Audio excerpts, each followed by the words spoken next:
Hello, William Johnson here, and this is part three, I believe it's part three, of playing drums in a drum break, playing percussion in a drum break in a contemporary rock or pop type setting, especially in a worship setting of a contemporary style church.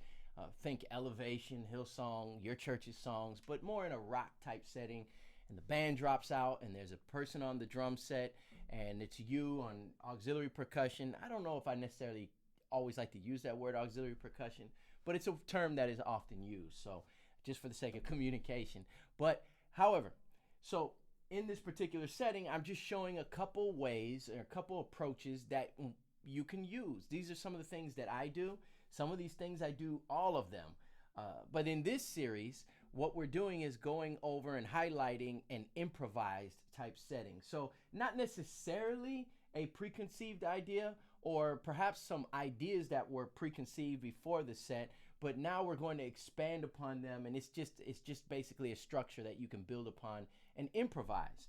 So what I did was put together a few videos, 8 altogether, I believe, and showed some simple stuff of just playing on the toms that I have set up here, and then some simple stuff or some busier stuff with the toms.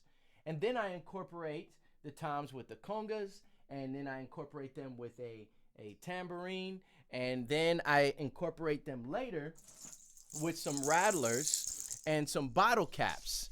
And instead of just using them as ambient like percussion, like textures, like, you know, doing stuff like that, or even a shaker doing stuff like this, instead of that, I'm doing them more as a snare effect. And what I mean, and you'll see that in the video, is like clapping with them on the 1 or on the 2 and the 4, the backbeat, every now and then using them like a consistent pattern, but I'm dropping in and out. So I'm really improvising in the moment in what I'm doing. So I wanted to show you a couple things that you can do to add to the song.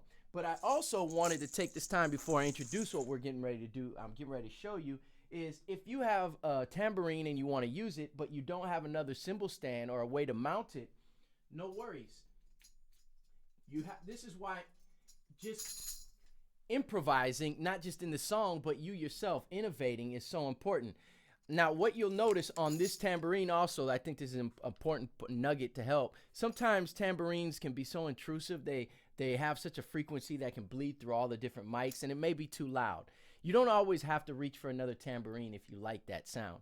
Just tape off some of the jingles, and that will make the dynamic volume lower. So that's what I did on this one, but you could put it right on the floor. And then if you're playing with your shoes, you can kick it, and it'll come through. Trust me, especially if there's a condenser mic somewhere near you, it'll come through. And you can also kick it, stomp on it in a way where you're not breaking your tambourine, but that the back of your foot, and this may take some practice, lifts up the tambourine a little bit and then stomps it back down. That'll even cause a little more of a reverbed effect with the tambourine. I like this LP jingle tambourine. It has the dimples in the jingles, and it has a more of a resonant effect. Another thing you can do is put the tambourine, and this is where taping some of them really helps, on the floor tom. And now you can have a jingle effect with the actual floor tom playing it. And then if you hold it, the tambourine, while hitting the floor tom or the drum, what you're going to get now is a more isolated jingle effect, because the whole tambourine is not going up and down. So you're not getting all that in there. You're just getting the ching from the tambourine, right? As opposed to, okay, so it allows them to resonate more. So we can use all of these ideas. Make sure you have your sticks ready.